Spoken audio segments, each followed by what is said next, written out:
Life is full of promises. You can't get very far in life without either making a promise or having a promise made to you. But of course, not all promises are the same as all others. Some promises are of great value, others are of little value at all. Depending on how cynical you are, you might say that the promise of a politician is hardly worth the paper it's written on.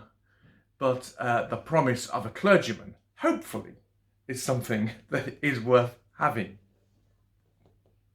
There are different types of promise, nonetheless.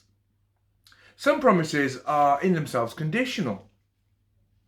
Many years ago, back in the dark ages when I was a lad, and applying for university places, I was very privileged to get a very good offer from a university I really wanted to go to do a subject I really wanted to do. Get these grades, they said, and you can come and you can study this subject with us. That is a promise. Of course, it was a conditional promise. And it became clear to me just how conditional it was when I failed to get those grades and ended up having to go to a place I didn't want to go to do a subject I didn't want to study. By the end, I was very grateful. I enjoyed the city I studied in and very much enjoyed the subject I studied. But that conditional promise of an initial offer failed, didn't it?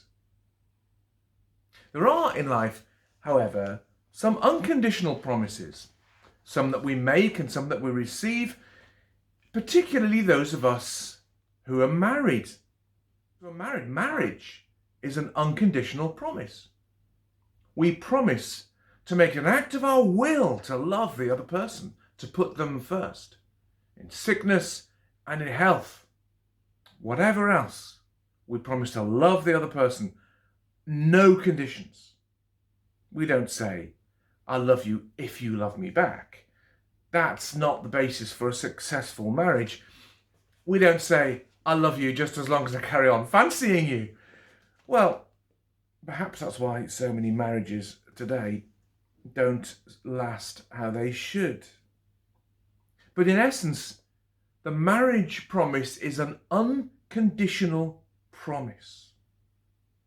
I will love you for the rest of my life, whatever. Now, God is a promise-making God. He makes promises, and he makes covenant, binding promises.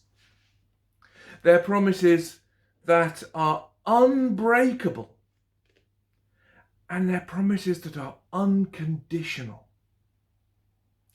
And it's the nature of the unbreakableness and the unconditionality of those promises that makes God's covenant the place to live like no other. We're going to be thinking over the next few weeks about what it means to be living in God's covenant promises under God's covenant love. Let's bow our heads to pray. Father, help us as we think about your covenant to us, your promises to us, and our responses to your unconditional love and unconditional promises. Open our eyes now, we pray. Thrill us again, in Jesus' name. Amen. Now I want you to cast your minds back. Well, you won't be able literally to cast your minds back, but have a go. What was it like in England in the year 1590? Now, I don't think any of us were around then. One thing we do know is that St. Botolph's church building was, 500 years old by then. It was definitely there, but we were not. But what was England like in 1590? Well, Queen Elizabeth had been on the throne for 32 years, Good Queen Bess, as she was known, the great queen that stabilized a lot of the unease that was going on around that time. Think about what it was like in the arts. Well, William Shakespeare hadn't been published yet. He was first published in 1591. So no Shakespeare. There was no calculus, the bane of school children, because Newton wasn't to be born for another couple of hundred years. There was no newfangled King James version of the Bible. The United States of America didn't exist. It was just a few minor colonies down the east coast, long before even the Pilgrim Fathers had arrived there. And we were concerned about getting fair deals with Europe. That was a big political issue. Maybe some things don't change very much. Well, why 1590? Well, because 1590 was 430 years ago. And according to Exodus chapter 12 and verse 40, Israel was in Egypt for 430 years. Just think about how long that is. 430 years. Long enough for them not to have known what life was like before. Long enough for them perhaps to feel like they're part of the furniture. And yet they knew for all those years that they were God's covenant people. How did they know they were God's covenant people? Because God told them. God had made a covenant promise with them. Okay, we're going to get back into our time capsule for a moment. We're going to go back from 1590 to 1390. That's even harder to imagine, isn't it? 1390. Richard II was on the throne. Before the Wars of the Roses, he introduced the first poll tax, which wasn't very popular at the time. The nation was in political turmoil. Richard II was deposed at the end of his reign because people didn't like him very much. The Bible had only just been translated into English by a man called Wycliffe. And it was translated from the Latin version. Not a great translation, but a defining moment for the English Bible. Until that point, everybody was reading in Latin if they could, or not at all. Wycliffe, a great name to remember. Oh, and of course, there was conflict going on with Europe. The relationships with France were not great. Again, some things just never really change, do they? Why did I go back to 1390? Well, because that is another couple of hundred years back from when God's people went into Egypt to the time when God made his covenant promise to them. God made a covenant promise to Abraham. We can find that in the book of Genesis, chapter 17. Let me read you some verses from Genesis chapter 17. When Abraham was 99 years old, the Lord appeared to him and said to him, I am God Almighty. Walk therefore before me and be blameless, that I may make my covenant between me and you, and may multiply you greatly. Then Abraham fell on his face and said to him, Behold, my covenant is with you, and you shall be the father of a multitude of nations. No longer shall your name be Abram, but shall be Abraham. Here God is making a covenant with Abraham. He's saying your children shall be free. They'll be a great nation in the world. 200 years after this, they were taken into Egypt. 420 years later, they were still in Egypt. Over 600 years from when God made his promise to Abraham. But God's covenant is unbreakable and unconditional. And now God is about to deliver on that promise. And so we know the story of the Exodus. God's people are led out of Egypt. We looked at that a year or so ago when we were still meeting in the church building at that time. They journeyed in the wilderness, and before they go in to take possession of their own land, they meet together. Moses, their leader, calls them together and reminds them of God's covenant. Here, Deuteronomy chapter 5, we read this. Moses summoned all Israel and said to them, "Hear, O Israel, the statutes and the rules that I speak in your hearing today, and you shall learn them and be careful to do them. The Lord our God made a covenant with us in Horeb." Horeb is another name for Sinai, which was the site where God gave the Ten Commandments. Verse 3, "Not with our fathers did the Lord make this covenant, but with us, who are all of us here alive today."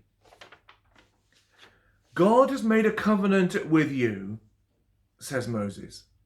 He renewed his covenant at Horeb at Sinai. The covenant is to deliver you, to make you into a great nation. They're to be free from slavery. They're on the brink of their land, and God reminds them that this is his promise being fulfilled. They're about to receive their land that God has given to them. The sense of anticipation. This is over 600 years. God is about to give them what he promised to Abraham. So what must it feel like to be standing in God's covenant at that point in history? Well, we can only imagine the anticipation, the sense of awe, the sense of being special, chosen by God. Whatever else, it was an awesome privilege. But, we don't simply have to guess what it felt like. We know what it feels like to be part of God's covenant because God's word tells us. So we're going to have a look, flick forward now to Psalm 25, which is a psalm that just revels in the covenant promises of God. Psalm 25. Now, we don't have time to look at this in great detail, but it would be nice if I give you an outline and maybe you can follow it up a little bit in your own time afterwards. Psalm 25. To you, O Lord, I lift up my soul. O my God, in you I trust. Let me not be put to shame. Let not my enemies exult over me. Indeed, none who wait for you shall be put to shame. They shall be ashamed who are wantonly treacherous. The psalm begins with a cry of confidence, verses 1 to 3. A cry of confidence in God. Because God's covenant is unconditional and unbreakable, we can have absolute confidence in it. Think of it this way. If God's covenant were conditional upon my response, or upon the way I live, the things I do, we could have no assurance. If it was down to me to be good enough to be right with God, I'd never get there. No. God's covenant is unconditional. It is one-sided. and it is unbreakable. No wonder that David, the psalmist, in this psalm says, "To you, O Lord, I lift up my soul." It's a cry of confidence. He follows this up with a desire for discipleship. Verse 4, "Make me to know your ways, O Lord. Teach me your paths. Lead me in your truth and teach me. For you are the God of my salvation. For you I wait all day long." Verses 4 and 5 then, a desire for discipleship. Here David is saying, help me to live for you. Help me to go the way you want me to go. Teach me your paths. Lead me in your truth. Help me to go your way. Notice that David doesn't say, God bless my way. Bless the things I want to do. Like God is treating God as some kind of lucky talisman in battle. No, David says, God, teach me your way. Because this is God's covenant love to him. A cry of confidence, 1 to 3. A desire for discipleship, 4 and 5. Verses 6 and 7. A call for clemency. Actually, it's a call for mercy, but that doesn't alliterate quite the same way. So I'm calling it a call for clemency. Remember your mercy, O Lord, and your steadfast love, for they have been from of old. Remember not the sins of my youth or my transgression. According to your steadfast love, remember me, for the sake of your goodness, O Lord. You know, if it was down to me to be perfect, I'd never get there, as I've already said. If it was down to me to be good enough for God, well, I could never be that. David knew that. But he also knew that God is a God of mercy, of love, of forgiveness. So after his desire for discipleship, David calls for clemency. He calls for God's mercy. Go easy on me, God. You know I'm failing. I'm frail. I'm weak. Forgive me. A cry of confidence, a desire for discipleship, a call for clemency. Then come the central verses of this psalm, right at the heart of the psalm. They're verses that talk about the graciousness of God. Verse 8, God, good and upright is the Lord. Therefore he instructs sinners in the way. He leads the humble in what is right and teaches the humble his way. All the paths of the Lord are steadfast, love and faithfulness for those who keep his covenant and his testimonies. God is gracious. You know, it's not like we are in some kind of covenant relationship with a tyrant who's trying to catch us out, or who wants to spoil our fun, or who wants to tell us to do lots of difficult things to prove that he's so much better than we are. We're in a covenant with a God who is gracious, who is just, steadfast, faithful. What an amazing joy that is, to know that our God is like that. And as I said, those verses are at the heart of the psalm. And the way the psalm is structured, which we don't have time to go into, mean that those three verses, 8, 9 and 10, are the kind of driving force for the psalm. The whole of the psalm comes out of those verses.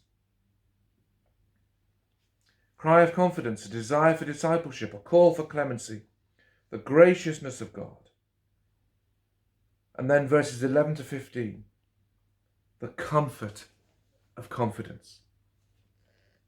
For your name's sake, O Lord, pardon my guilt, for it's great. Who is the man who fears the Lord? Him will he instruct in the way that he should choose. His soul shall abide in well-being, and his offspring shall inherit the land. The friendship of the Lord is for those who fear him, and he makes known to them his covenant. My eyes are ever towards the Lord, for he will pluck my feet out of the net. Isn't that just wonderful confidence in God? The comfort that comes from the confidence of knowing that we are his. Do you know, these last, it's almost a year now, isn't it? It's just been awful. The ground underneath our feet has been like sinking, shifting sand. We don't know where we're going to go next. We don't know what to believe. We don't know where to turn. We do our best. We follow the rules. But we don't know what's going to happen. Except for those who trust in God. Because we're trusting in a faithful God. I love that verse 15 there. My eyes are ever toward the Lord, for he will pluck my feet out of the net.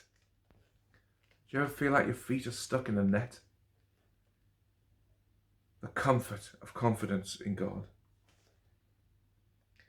Cry of confidence, desire for discipleship, call for clemency, graciousness of God, comfort of confidence, and then a prayer for perseverance. Verse 16, a prayer for perseverance. Turn to me and be gracious to me, for I'm lonely and afflicted.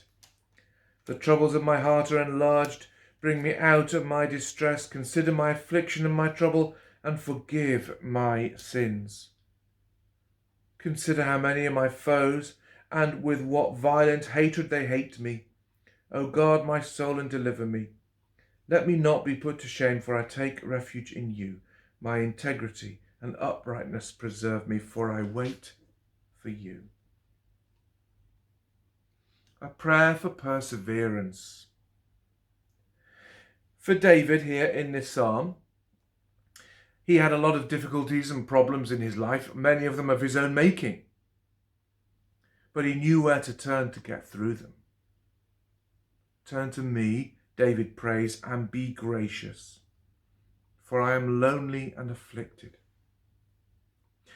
You know, you could be hard-pressed to find a more relevant and contemporary verse than that in the whole of the Bible, wouldn't you? Be gracious to me, for I am lonely and afflicted.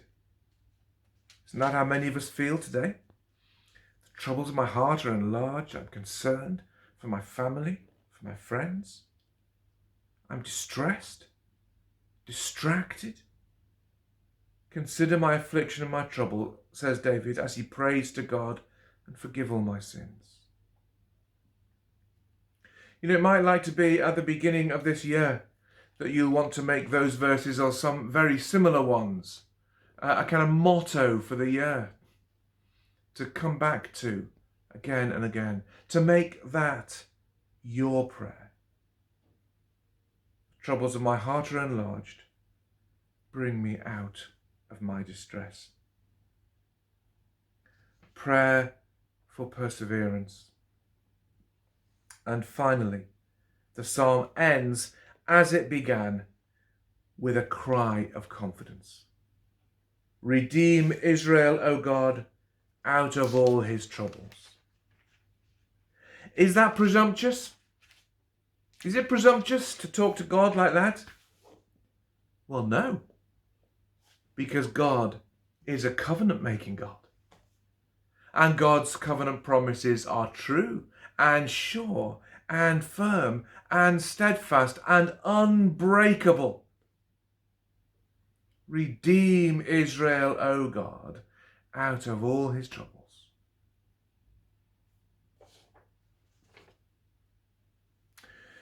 So as we think about God's wonderful covenant love and his covenant promises, we're going to be thinking over the next few weeks about what it means to live in that covenant relationship. In Deuteronomy 5, Moses goes on to remind the people of what we now know as the Ten Commandments, the 10 words, the 10 laws, the Decalogue, whatever you want to call it.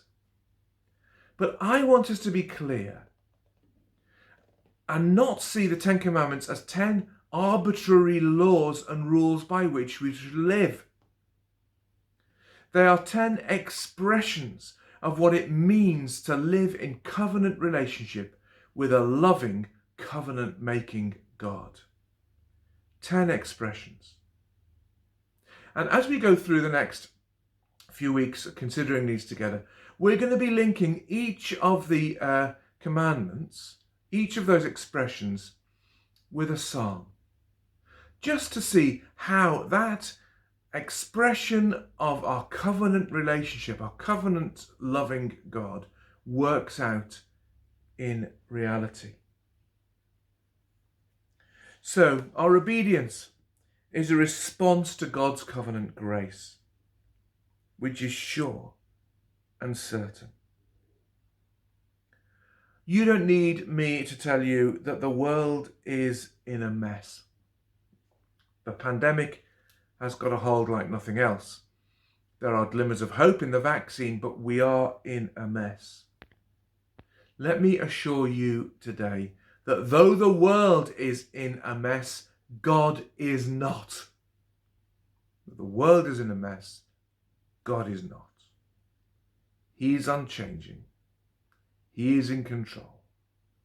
He is God. And when the future is far from clear, God knows the way, because his promises are unbreakable. Redeem us, O God, out of all our troubles, we pray. Amen.